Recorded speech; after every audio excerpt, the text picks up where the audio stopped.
మరి సంక్రాంతి నాడు ఏం చేయాలి అంటే చెప్పేనా, సంక్రాంతి నాడు ఏం చేయాలి, మనకు నువ్వుల పిండి కొట్టి ఆ నువ్వులు కాసిన నీళ్ళల్లో వేసి ఆ నువ్వుల పిండితో ఒడు నలిచి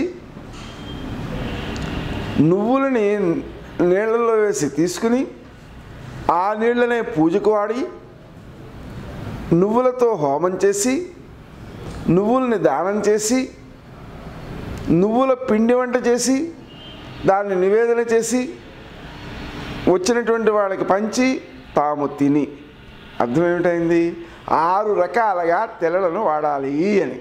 అంటే స్నానం చేసే నీళ్ళల్లో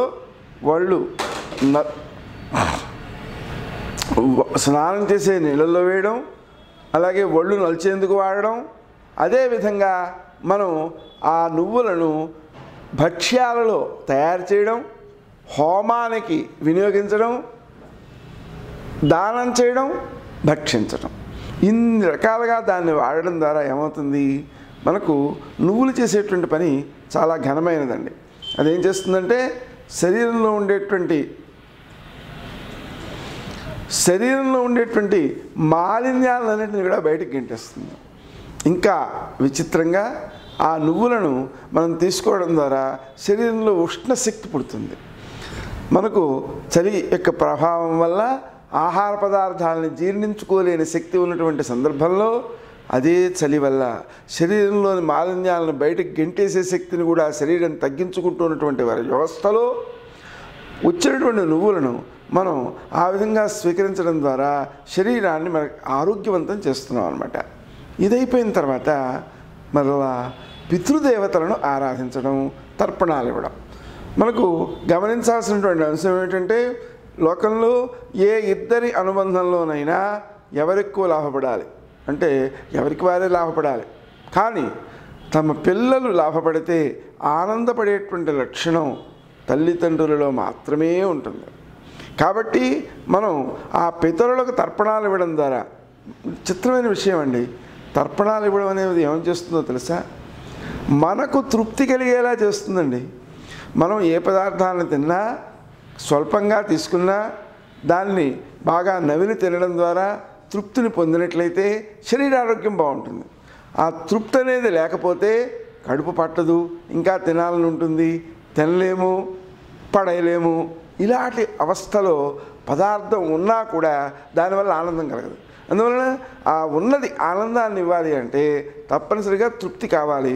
ఆ తృప్తి కావాలి అంటే పితృదేవతలకు తర్పణాలు ఇవ్వాలి.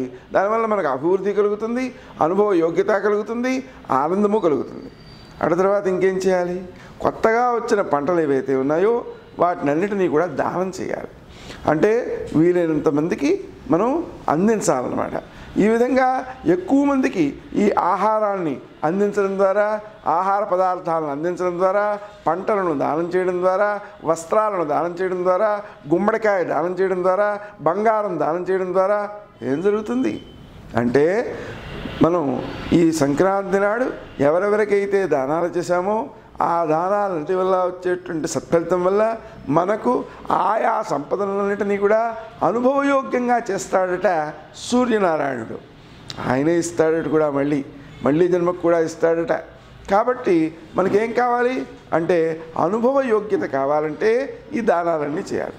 మరో విశేషం ఉందండి, మకర సంక్రాంతి నాడు పితృదేవతలను ఉద్దేశించి దానాధికం చేయడము, అదేవిధంగా అదే రోజున పెరుగు దానం చేయడం.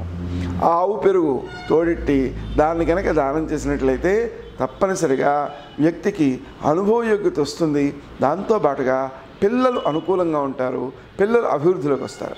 ఉదాహరణకి పృశ్ని సుతపుడు అనేటువంటి వారు తపస్సు చేసి ఆ తపస్సు యొక్క ప్రభావంతో విష్ణుమూర్తిని 3 సార్లు సంతానంగా పొందేటువంటి వరాన్ని పొందారు.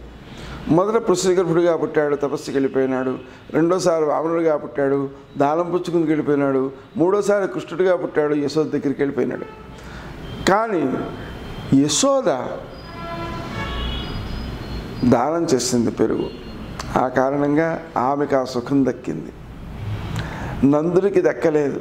ఎందుకని అంటే వసుదేవుడు దగ్గరికి నందుడు వెళ్ళాడు. వెళితే వసుదేవుడు చెప్పాడు, ఇంటి దగ్గర ఉపద్రవాలు ఏవో వచ్చేట్లా ఉన్నాయి, తొందరగా వెళ్ళమన్నాడు. ఆ మాట వినేటప్పటికీ వెనక్కి వచ్చాడు. పోతన శరీరంపై కృష్ణుడున్నాడు. ఉపద్రవాలు ఏమిటో తెలిసాయి. ఆయన బ్రహ్మజ్ఞాని వసుదేవుడు, అందుకని ఆయన చెప్పిన మాట నిజమైపోయింది. ఆయన ఉపద్రవాలు అన్నాడు. ఇంకేం ఉపద్రవాలు వస్తాయో అని వాటి కోసం ఈయన ఎదురు చూస్తూనే ఉన్నాడు. ఉపద్రవాలు వస్తూనే ఉన్నాయి. ఆనందానుభవం లేకుండా పోయింది. కానీ యశోదకి దక్కింది, పెరుగు దానం చేసినందువలన. అందుకని మనం కనుక ఈ సంక్రాంతి నాడు పెరుగు దానం చేసినట్లయితే పిల్లలు అభివృద్ధిలోకి వస్తారు, పిల్లల వల్ల సౌఖ్యం ఏర్పడుతుంది, ఆనందం కలుగుతుంది. ఇక కనుమ యొక్క విశేషం. కనుమ రోజున ఏం చేయాలి అంటే ఆవులకి చక్కగా స్నానం చేయించాలి, ఒళ్ళంతా నూనె పసుపు కలిపి రాయాలి, బొట్లు పెట్టాలి, అలంకరించాలి, వాటికి కాస్త గడ్డి వేయాలి. ఆ విధంగా చేయడంతో పాటుగా వాటికి కొన్ని పోటీ పరీక్షలు పెట్టాలి. ఆ పోటీలు పెట్టినట్లయితే ఏమవుతుంది, వాటిలో ఉత్సాహం ఉత్తేజం పెరుగుతుంటుంది, అది ఆరోగ్యవంతం అవుతుంది అనమాట. వాటికి కూడా ఆరోగ్యవంతం అవుతుంది. ఎందుకండి వాటికి చేయడం అంటే మనకి పంటలు ఇంటికి రావడంలో, పంటలు చక్కగా పండడంలో ఆవు పేడ, ఆవు మూత్రం, వీటన్నిటితో పాటుగా వాటి సేవ, ఇవన్నీ కూడా మనకు ఉపయోగపడుతున్నాయి. అంటే పంట రావాలన్నా పాలు రావాలన్నా మనకు ఆ పశువులతోనే అవసరం ఉంది. కాబట్టి వాటి వల్లనే మనం పంటను పొందాం. అవి ఏం చేస్తున్నాయి, పాపం కాస్త గడ్డేస్తే దున్నుతున్నాయండి, చక్కటి పాలిస్తున్నాయండి, జీతం అడగట్లేదండి.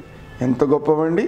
కాబట్టి వాటికి మనం కృతజ్ఞతాపూర్వకంగా పోటీలు పెట్టి వాటిని ఉత్సాహపరిచి వాటిని ఆరోగ్యవంతం చేసినట్లయితే విశేషం చెప్పనా, ఈ పోటీల కోసం మనం వేటినైతే పెంచుతూ ఉన్నామో వాటికి ఏ లోపం రాకుండా సంవత్సరం అంతా చక్కటి పోషణ, చక్కటి వ్యాయామము మొదలైనటువంటి వాటిని ఏర్పరుస్తుంటాం అన్నమాట. అంటే పోటీ జరిగేది ఒకరోజే అయినా సంవత్సరం అంతా వాటి పోషణ మాత్రం చాలా ఉత్తమంగా సాగుతుంది. అలా ఉత్తమంగా సాగడం వలన వాటి యందు మనం కృతజ్ఞత చూపించుకున్నట్టు అవుతుంది. నిజానికి ఆ పోటీలో దాన్ని గెలిచినా బహుమానాలు తీసుకునేది మీరే. కానీ అది గెలవడం అనేటువంటి చర్య కోసం ముందు నుంచి దాన్ని తయారు చేసేటప్పుడు చూపే శ్రద్ధ ఏదైతే ఉందో అది దానికి ఆనందాన్ని ఇస్తుంది అన్నమాట. కాబట్టి మనం సంవత్సరం అంతా కృతజ్ఞతను చూపించడానికి ఒక గుర్తే ఈ పోటీలు. ఆ తర్వాత ఏం చేయాలి, కాసిని పక్షులకు గింజలు వేయాలి. అలాగే కొన్ని చోట్ల సంప్రదాయంలో ఈ వచ్చినటువంటి కొత్త ధాన్యాలతో పొంగలి వండి పక్షులకు వేస్తుంటారు, పెడుతుంటారు. మంచిది, పంటను వాటికి అందించడం. మరి అవేం చేసాయండి ఉపకారం, పక్షులు ఏం చేసాయి అంటే మనకు పంట పొలాలలో పురుగులు ఉంటాయండి కొన్ని. ఆ పురుగుల్ని పక్షులు తినేస్తాయి. ఆ తినేయడం ద్వారా పంట కాపాడబడుతుంది. ఆ కారణంగా ఆ పక్షుల వల్ల కూడా మనకు పంట దక్కుతుంది. ఆ కారణంగా పక్షుల్ని కూడా గౌరవించాలి, వాటికి కూడా మనం కృతజ్ఞతాభావాన్ని చూపించాలి. చిత్రం ఏమంటే ప్రకృతిలో ఉండే పంటకు ఉపకరించే సకల జీవులకు ఇవి సంకేతాలు. అందువలన మనకు ఈ పంట రావడానికి కారణమైనటువంటి సకల జీవులకు కూడా మనం కృతజ్ఞత చూపించాలి. అలాగే మనకు ధాన్యపు కంకి ఒక జడగా చుట్టి ఒక గుత్తిగా తయారు చేసి దాన్ని ఆలయాల్లో కడుతుంటారు. ఎందుకోసం, పిచ్చికలు తినడం కోసం. మన ఇంటి ముందు కూడా కడుతుంటారు. ఆ చక్కగా పిచ్చికలు వచ్చి ఆ ధాన్యం ఓల్చుకుని తింటూ కిలకిల శబ్దాలు చేస్తూ ఉంటే ఆ శబ్దాలు ఎంత సుందరంగా ఉంటాయో. కానీ మనం ఏం చేస్తున్నాం, సెల్ ఫోన్లో పిచ్చుక యొక్క ఆ కిచకిచలు రికార్డు చేసుకుని విని ఆనందపడుతున్నాం. ఇది ధర్మమా అండి? ఆ సెల్ ఫోన్ల ద్వారానే వచ్చేటువంటి ఏ కిరణాలు అయితే ఉన్నాయో ఆ కిరణాలు, అలాగే ఆ వైబ్రేషన్స్, వాటి యొక్క ప్రభావం చేత పిచ్చుకులే లేకుండా చేస్తున్నాం. ఎంత బాగుందో చూడండి. కాబట్టి మనం అలా ప్రకృతిని ఆరాధించటం, ప్రకృతిని పూజించడం, గౌరవించటం, మనకు ఈ పంటలు ఆహారం అందడానికి కారణభూతములైన అందరికీ కూడా కృతజ్ఞత చూపించడం, ఇవండి మన పండగల యొక్క పరమార్థాలు. అందువలన మకర సంక్రాంతి నాడు మనం చేసేటువంటి దానాలు ఏవైతే ఉన్నాయో అవి వేల రెట్లు మనకు తిరిగి వస్తాయి, సంపదలుగా, అనుభవయోగ్యమైన వానిగా. అందువలన దానాలకు, కృతజ్ఞత ప్రకటనకు సంకేతాలే భోగి, సంక్రాంతి, కనుమ. భోగికున్న మరో విశేషం ఏంటంటే ధనుర్మాసమంతా కూడా గోదాదేవి చక్కగా ఆ కృష్ణమూర్తిని, విష్ణుమూర్తిని ప్రార్థించుకుని, పూజించుకుని, ఆ రంగనాయక స్వామిని పూజించుకుని చివరికి భోగినాడు ఆ రంగనాయక స్వామిని పెళ్లి చేసుకుంది. ఆ విధంగా ఆమె భోగానుభవాన్ని ఆరంభించింది కాబట్టి దాన్ని కూడా భోగి, ఆ కారణంగా కూడా దాన్ని భోగి అంటున్నారు. అందువలన మన పండగలు, మన సంస్కృతి, వీటి యొక్క పరమార్థాలను తెలుసుకుని ఆచరిద్దాం, ఆనందిద్దాం, అందరికీ మార్గదర్శనం చేద్దాం.